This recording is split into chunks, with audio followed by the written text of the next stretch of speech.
জীবনে স্বচ্ছতার একটা আলাদা গুরুত্ব আছে। যদি আপনি নিজেকে স্বচ্ছ রাখেন তাহলে আপনার নিজেরও ভালো লাগবে, সামনের ব্যক্তিরও ভালো লাগবে, একটা অন্যরকম প্রভাব পড়বে। কিন্তু একজন শ্রেষ্ঠ ব্যক্তি কিভাবে হয়ে ওঠা সম্ভব? যার মধ্যে গুণ আছে, শিক্ষা আছে, শুভ চেতনা আছে, যিনি সৎকর্ম করেন। কিভাবে হব সেই ব্যক্তি যার মধ্যে জ্ঞান আছে?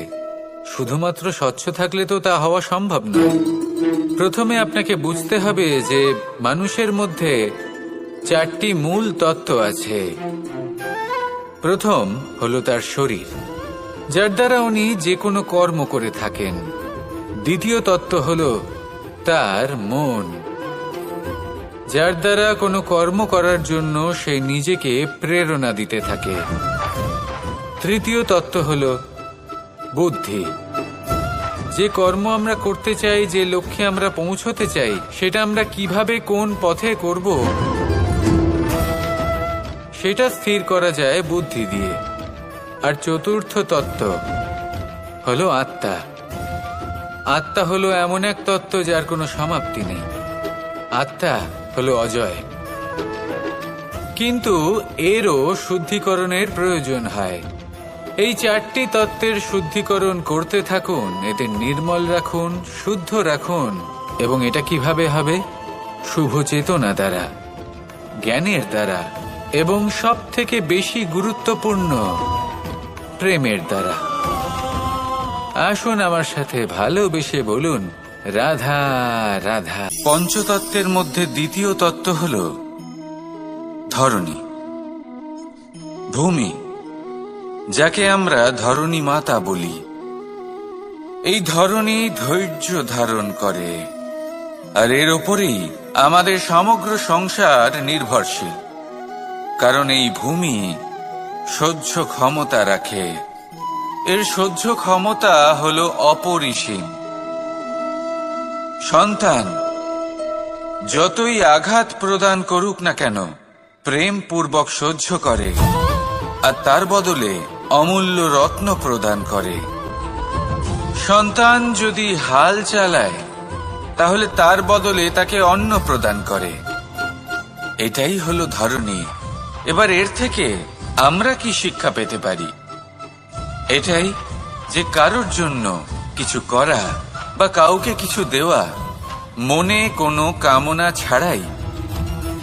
আর এই কথাটা বুঝে যান, যদি কারোর জন্য কামনা না রেখে বা কোনো পাওয়ার আশা না রেখে কারোর জন্য কিছু করেন বা কারোকে কিছু দেন, যদি এটা আপনি শিখতে পারেন, তবে আপনি ভালোবাসতে শিখে গেছেন। আর সেই জন্যই এই ধরিত্রীকে মাতা বলা হয়। কারণ মাতা শুধু উনি নন যিনি গর্ভে সন্তানকে ধারণ করেন, মাতা তো উনিও যিনি জীবন বাঁচতে শেখান, যিনি জীবন বাঁচার উদাহরণ প্রদান করেন। তাহলে ধরণীর থেকে এই নিঃস্বার্থ ভাব শিখুন, নিঃস্বার্থ ভালোবাসা শিখুন, আর এই ভালোবাসার সাথেই বলুন রাধা রাধা। বেশিরভাগ মানুষই এই কথা জানেন যে আমাদের শরীর 5টি তত্ত্ব দ্বারা নির্মিত, যাকে আমরা পঞ্চতত্ত্ব বলি। জল, অগ্নি, বায়ু, ধরিত্রী এবং আকাশ। এবার এই কথা আমরা সকলে জানি, কিন্তু এগুলোর সাথে কিছু গুণ জড়িয়ে রয়েছে যেগুলো আমরা দেখতে পাই না। যদি এই গুণগুলি আমরা আত্মসাৎ করতে শিখে যাই, তাহলে সাক্ষাৎ পরমেশ্বরের দর্শন আমরা পেতে পারি। যদি কথা বলি প্রথম তত্ত্বের, জলের কথা, জল যা প্রত্যেক জ্বলনকে শীতলতা প্রদান করে। এই জলকে দেখুন, যা শুধু প্রবাহিত হতে জানে, থামতে জানে না। জল পাথরের সাথে সংঘর্ষ করতে জানে, যার পথে অনেক বাধা আসে, কিন্তু সে প্রবাহিত হতে থাকে। নিরাকার হলো এই জল, যে কোনো পাত্রেই রাখুন না কেন তার আকার ধারণ করে নেবে। এটাই হলো এর বিশেষত্ব এবং এটাই হলো আমাদের শিক্ষা। কিভাবে প্রবাহমান থাকতে হবে, কিভাবে আমাদের থামলে চলবে না, তাতে আমাদের পথের মধ্যে যতই যেরকমই সমস্যা আসুক না কেন আমাদের এই জলের মতোই নিরাকার হয়ে যে কোনো পরিস্থিতিতেই প্রবাহমান থাকতে হবে। এই শিক্ষাই জলের থেকে লাভ করুন আর আমার সাথে ভালোবেসে বলুন, রাধা রাধা। যত শক্তিশালী এই মন, তত শক্তিশালী এই শরীরও। সারথি শক্তিহীন হয়, দুর্বল হয়, তাহলে এই রথের কি হবে? এটা উচিত পথে চলতে পারবে না, উচিত গতিতে চলতে পারবে না, মন মতো স্থানে এটা পৌঁছতেও পারবে না। সেই জন্য মনের শক্তি অত্যন্ত প্রয়োজনীয়। এবার মনের শক্তি আমরা কোথা থেকে লাভ করি? দৃঢ়তার শক্তি থেকে। এবার এই শক্তি আমরা কিভাবে বাড়াতে পারি? আমরা প্রতিদিন কিছু নতুন স্থির করি, কিছু ছোট কিছু বড়, আর যেই আমরা নতুন কিছু পূর্ণ করি আমাদের মনের শক্তি বেড়ে যায়। আর যদি পূর্ণ না করতে পারি মনের শক্তি কমে যায়। একটা দেওয়ালের মতো ছোট ছোট ছোট ছোট শিলা আমরা একটার পর একটা স্থাপন করে একটা দেওয়াল তৈরি করি। এতগুলো পাথর যখন একত্রিত হয়ে যায় তখন এমন এক দেওয়াল তৈরি হয় যাকে ভাঙা প্রায় অসম্ভব হয়ে দাঁড়ায়। সেরকমই হয় মন এবং দৃঢ়তা। ছোট ছোট কাজ করে নিজের লক্ষ্য পূর্ণ করুন। এই লক্ষ্য যদি পূর্ণ হয় তবে মনের শক্তি বাড়বে। কিছুটা এইভাবে যে যত বড়ই বিপদ আসুক না কেন সেই বিপদ নিজে হার মেনে নেবে, কিন্তু আপনার মন ততটাই শক্তিশালী থাকবে। তাই মনের শক্তি বাড়াতে থাকুন যাতে আপনি উচিত পথে চলতে পারেন, উচিত গতিতে চলেন আর মনোবাঞ্ছিত স্থানে পৌঁছতে পারেন। তবেই এই মন প্রসন্ন হয়ে বলবে, রাধা রাধা। অনেক ব্যক্তির মনে একটা প্রশ্ন জাগে আমাকে আর রাধাকে নিয়ে। বলেন যে না আমি আর রাধা একসাথে থাকি, না আমাদের বিয়ে হয়েছে, আমি এখানে দ্বারকাতে ও ওখানে বর্ষনাতে, তাও এত ভালোবাসা কি করে? এ কেমন সম্পর্ক? আমি তাদের একটা সহজ কথা বলতে চাই। আপনি কখনো আয়নার দিকে দেখেছেন? নিজের দুই চোখের দিকে তাকিয়ে জিজ্ঞাসা করুন, এই দুই চোখ একসাথে কেন বন্ধ হয়, একসাথে কেন খোলে, একসাথে কেন ঘুমোয়, একসাথে কেন কাঁদে? আজীবন কোনো এক মানুষের সাথে সম্পর্ক রাখা অবশ্যই সম্ভব, তাদের সাথে দেখা না করে। আমার আর রাধার ভালোবাসাও কিছুটা এরকমই, আর কিছুটা এরকমই হয় ভালোবাসা দুই নয়নের মতো, যারা কখনোই মিলিত হবে না কিন্তু চিরকালের জন্য একসাথে জুড়ে থাকবে। এই অনুভূতি নিঃস্বার্থ হয়, আর এই নিঃস্বার্থ ভালোবাসা আপনাকে আনন্দের পথে অগ্রসর করে। জীবনে সবসময় নিঃস্বার্থভাবে ভালোবাসুন, শুধুমাত্র আনন্দই পাবেন। তাহলে আসুন আমার সাথে নিঃস্বার্থভাবে ভালোবেসে বলুন, রাধা রাধা রাধা রাধা রাধা।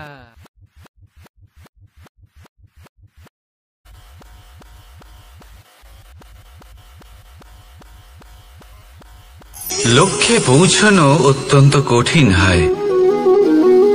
কেউ ভাবেন যে কেন এত কঠিন হয়, কেন এত কষ্ট করতে হয় লক্ষ্যে পৌঁছানোর জন্য। এই লক্ষ্য সরলভাবে কেন আমার কাছে চলে আসে না? চলুন আপনাকে একটা কথা বলি, যদি আপনার লক্ষ্য কঠিন না হয় তাহলে তাকে পাওয়া আপনার পক্ষে অসম্ভব হয়ে উঠবে। লক্ষ্যে পৌঁছানোর এই রাস্তায় আপনি যে কড়া রোদের সম্মুখীন হন, যার থেকে আপনি দূরে পালাতে চান, সেই রোদ আপনাকে প্রেরণা যোগায় যে আপনি এগোতে থাকুন। ভাবুন একজন যাত্রী যে কিনা নিজের লক্ষ্যের দিকে যাচ্ছেন, সেই পথে উনি যদি একটু ছায়া পেয়ে যান আর উনি ওখানে বিশ্রাম নেন, তাহলে তার সাথে তার ভাগ্য গভীর নিদ্রায় সেখানে বিলীন হয়ে যায়। তাই পরিশ্রমের কড়া রোদের থেকে কখনো দূরে পালাবেন না। জীবনে শুধু সামনে এগোতে থাকুন দৃঢ়তার সাথে। আর লক্ষ্য সরল হোক, কঠিন হোক বা অত্যাধিক কঠিন হোক, একটা কথা মনে রাখবেন, যে জীবনের লক্ষ্যে পৌঁছতে পেরেছে সে লক্ষ্য প্রাপ্তির জন্য আফসোস কখনোই করে না। রাধা রাধা। আপনি কি ওই মাকড়সার জাল দেখতে পাচ্ছেন? মাকড়সারা ভীষণ পরিশ্রম করে এটা তৈরি করে। নিজের শরীরের রস দিয়ে এই জাল বোনে। আপনি কি এটার উদ্দেশ্য জানেন? আসলে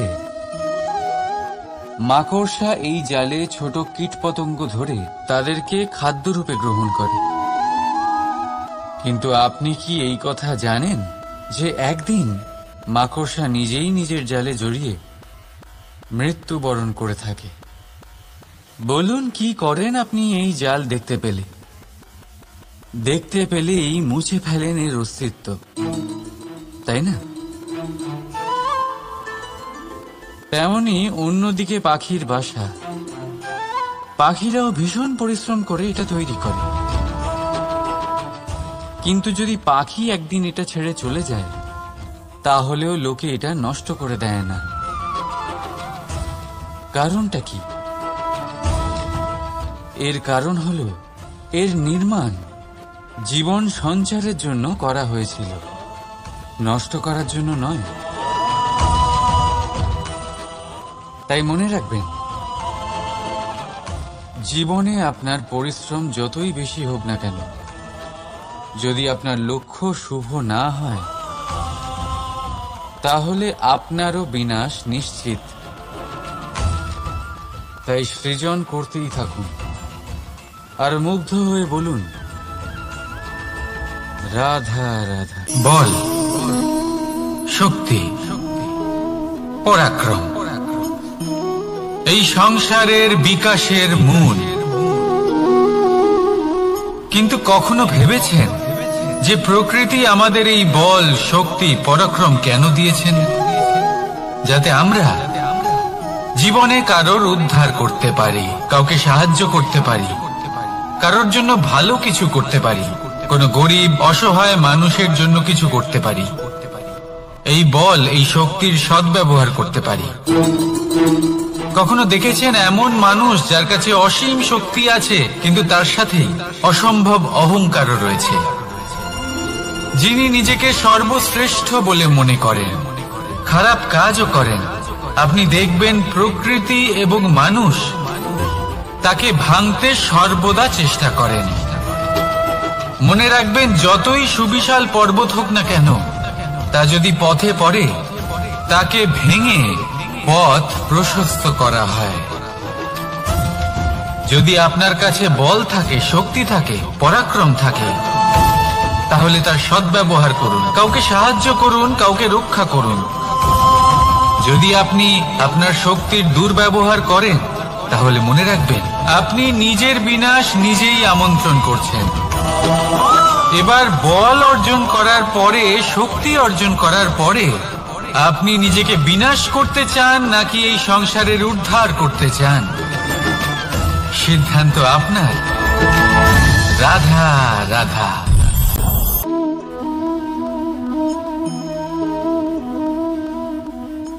আপনার কি মনে হয় আমি কি করছি? আপনি বলবেন আমি প্রদীপ জ্বালাচ্ছি। সঠিক। কিন্তু প্রশ্ন হচ্ছে যে আমি কি আপনাকে বলেছি যে একে প্রদীপ বলা হয়? না। এই প্রদীপ কি নিজেই নিজের পরিচয় আপনাকে দিয়েছে? না। তাহলে আপনি কি করে জানলেন যে একে প্রদীপ বলা হয়? উত্তর হচ্ছে প্রকাশ, যে স্বয়ং জ্বলে অন্ধকারের মধ্যে সংসারকে পথ দেখায়, সেটাই প্রদীপ। যা নিরাশার মাঝে আশার আলো প্রদর্শন করে, সেটাই প্রদীপ। অপর দিকে আছে সাপ, যাকে না দেখেও তার ফনার আওয়াজ শুনেই লোকে ভয় পেয়ে যায়। তার মানে ব্যক্তির পরিচয় তার কর্মের দ্বারা পাওয়া যায়। তাই আপনার এটা বলার প্রয়োজন নেই যে আপনার পরিচয় কি। এটা আপনার কর্মই নিশ্চিত করবে যে লোকে আপনাকে প্রদীপ ভেবে ভালোবাসবে নাকি সাপ ভেবে ভীত হয়ে থাকবে। রাধা রাধা। অর্থের চিন্তা করলে কি অর্থ লাভ হয়? ভবিষ্যতের চিন্তা করলে কি ভবিষ্যৎ ঠিক হয়ে যায়? স্বাস্থ্যের চিন্তা করলে কি স্বাস্থ্য নিজে থেকেই ঠিক হয়? হয় না। তাহলে এই সব কিছু থেকে আমাদের একটা ছোট্ট শিক্ষা অবশ্যই লাভ করা উচিত। আপনিও আপনার কাঁধ থেকে চিন্তার এই বোঝা নামিয়ে ফেলুন। আর এই সব ইচ্ছে একত্রিত হয়ে আমাদের মনে চিন্তা উৎপন্ন করে। তাই এই চিন্তাগুলিকে ত্যাগ করুন। প্রকৃতির প্রেমের উপর বিশ্বাস রাখুন। মনে রাখবেন, যিনি চিন্তা মুক্ত হবেন তিনি চিতা মুক্ত হবেন। সুখের নিদ্রা প্রাপ্ত করুন, আর নিদ্রায় যাবার আগে আমার সাথে ভালোবেসে বলুন রাধা রাধা। মাতা পিতার মনে সবসময় এই বাসনা বাস করে যে ওনাদের সন্তানের যেন মঙ্গল হয়। নিজের সন্তানকে সেই সবকিছু দেবার সবসময় চেষ্টা করতে থাকেন যেগুলো তারা নিজেরা নিজেদের জীবনে কখনো পেতে পারেননি। এবং এই প্রক্রিয়ায় সব থেকে গুরুত্বপূর্ণ বিষয়টি ভুলে যান, নিজের সন্তানকে সেই জিনিস দেওয়া যেটা উনি সব থেকে আগে পেয়েছেন। আমি ধনের কথা বলছি না, আমি বলতে চাইছি নিজের অভিজ্ঞতা দ্বারা ওনারা যে মানসিক স্থিতি লাভ করেছেন, ওনারা যে মর্যাদা লাভ করেছেন, যে শিক্ষা ওনারা লাভ করেছেন, সবার আগে নিজের সন্তানকে সেটা দেওয়া প্রয়োজন। সেটা যদি নিজের সন্তানকে দিতে পারেন তাহলে এই সন্তান জীবনে তার পথে এগোতেও পারবে, ধন অর্জনও করতে পারবে এবং শক্তিশালী অনুভবও করতে পারবে। সেই জন্য সন্তানকে সবার আগে সেটা দান করুন যেটা সব থেকে বেশি মূল্যবান। সেটা দিন যেটা আপনি সবার আগে লাভ করেছেন। আসুন আমার সাথে ভালোবেসে বলুন রাধা রাধা।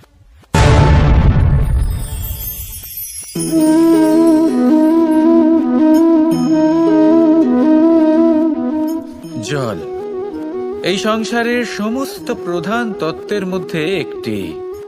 এই জল যে কোনো জ্বালা দূর করে, আগুনকে নিভিয়ে দেওয়ার ক্ষমতা রাখে, অবিরল অবিচল ভাবে প্রবাহিত হতে পারে, একে কেউ বাধা দিতে পারে না।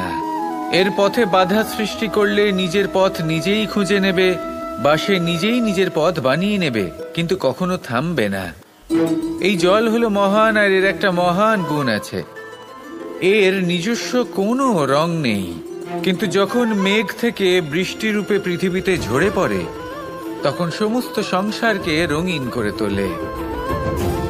যেখানে খরা হয়েছে সেখানে শ্যামল করে তোলে, যে স্থান শ্যামল সেখানে ভিন্ন ভিন্ন প্রকারের পুষ্প ফুটিয়ে তোলে। এই জলের মতন আমাদের হতে হবে। ওর যেমন কোনো রং নেই, আমাদেরও যেন কোনো অহংকার না থাকে। শুধু কর্মের এই ধারাতে বইতে থাকুন, এই সংসারের মঙ্গল করতে থাকুন, শ্রেষ্ঠ কর্ম করতে থাকুন। এই সংসারকে এটা বলার কোনো প্রয়োজন নেই যে আপনি কে। আপনি যদি কর্ম করতে থাকেন তাহলে এই সংসার নিজে থেকেই আপনার মূল্য জানতে পারবে, আর তখন এই মন প্রসন্ন হয়ে বলবে রাধা রাধা। এই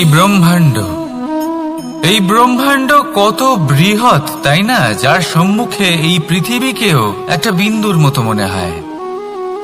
আর এই পৃথিবীতে আমরা কে হই, আমাদের আকার কিরকম, আমাদের অস্তিত্বই বা কি? যখন আমরা এভাবে ভাবি তখন মনে হয় আমরা কিছুই নই। তা আমরা যখন কিছুই নই তাহলে আমরা এত চিন্তা করি কেন? কি ভেবে ভয় পাই?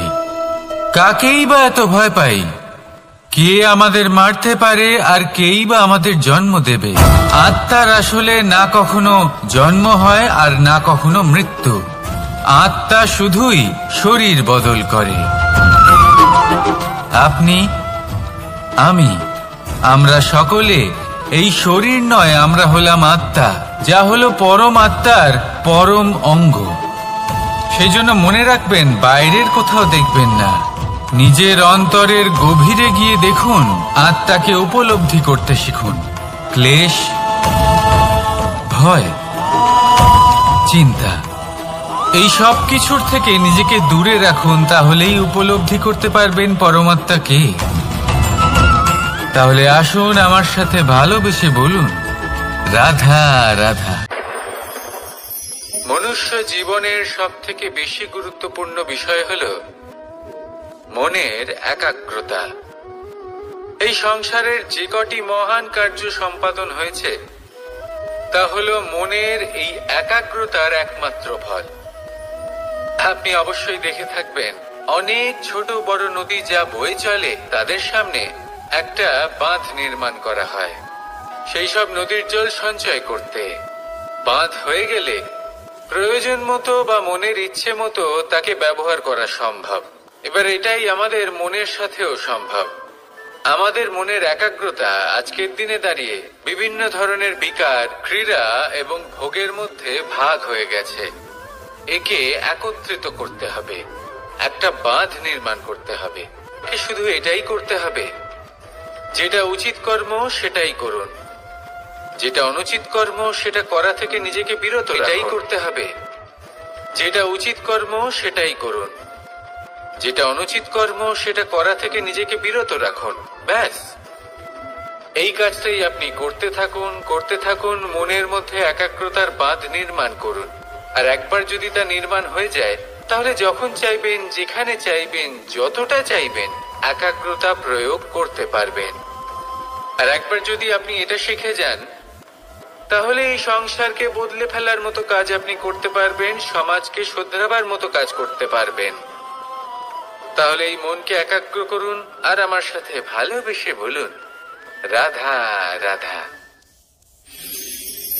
আমরা সবাই ফল খাই, কিন্তু আমাদের সেই ফলই প্রিয় হয় যে পরিপক্ক হয়ে ওঠে, যেটা নম্র হয়, আর যে ফল অনেক বেশি মিষ্টি আর সুস্বাদু হয়ে থাকে, যাদের রঙে বাহার দেখা যায়।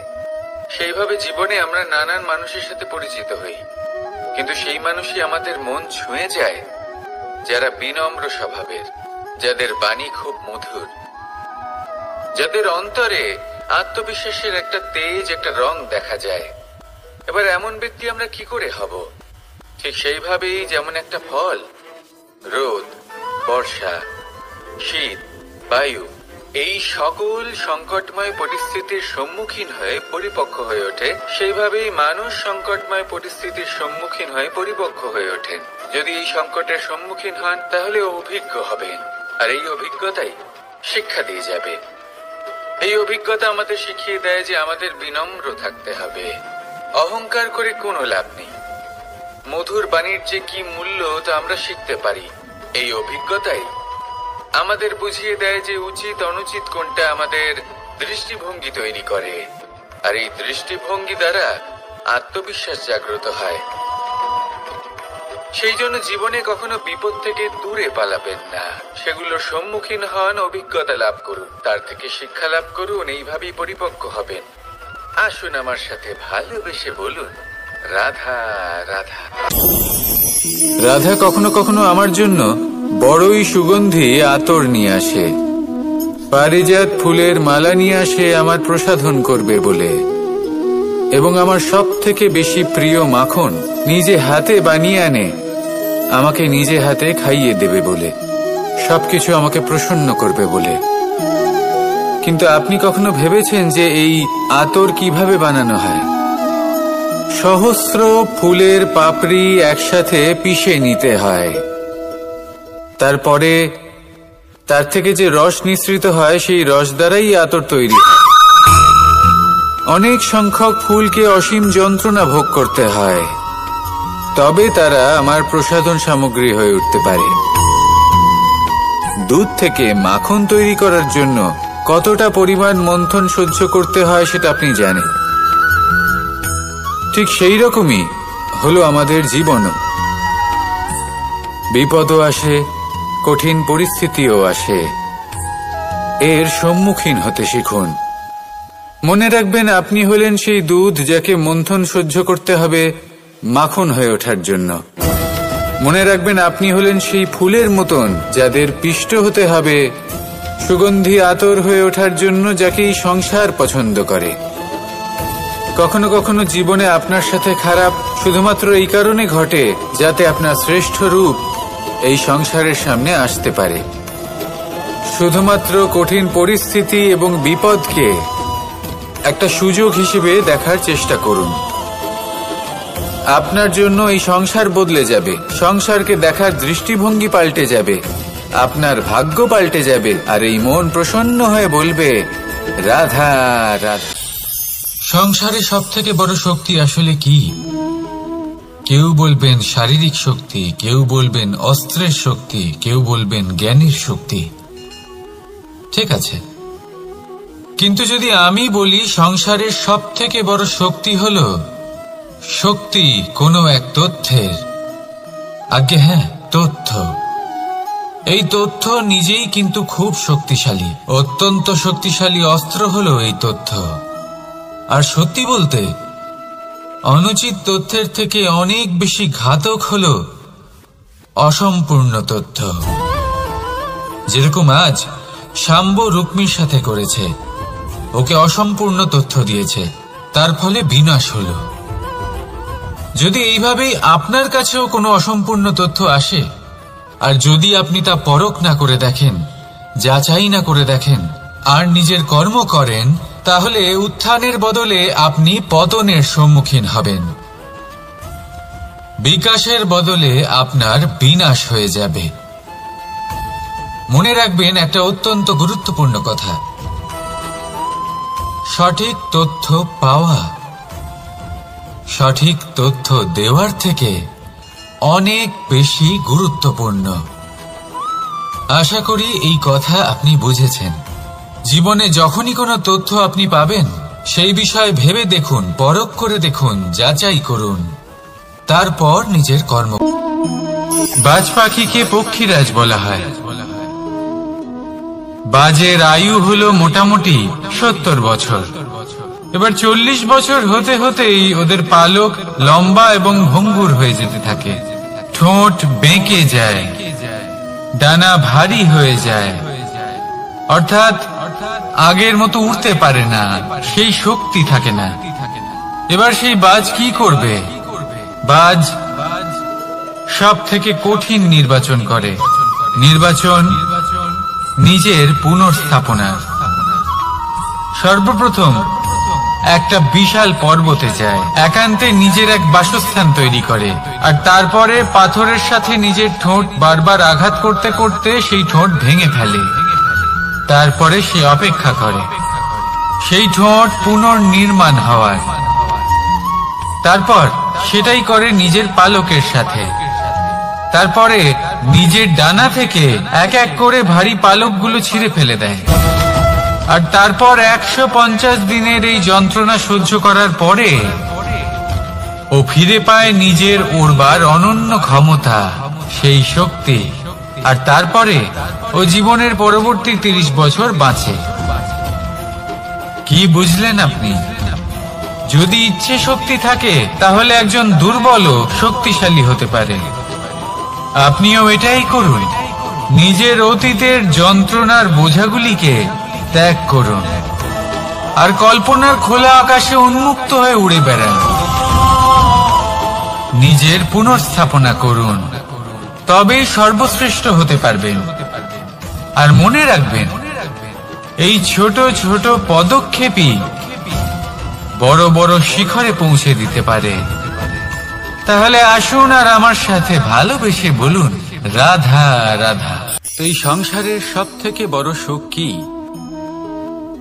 কেউ বলবেন নিজের লক্ষ্য প্রাপ্ত করা, কেউ বলবেন ধন উপার্জন করা, কেউ বলবেন নিদ্রাই সব থেকে বড় সুখ, কেউ বলবেন রাজ্য লাভ করা, আবার কেউ বলবেন মাতার হাত থেকে খাবার খাওয়া,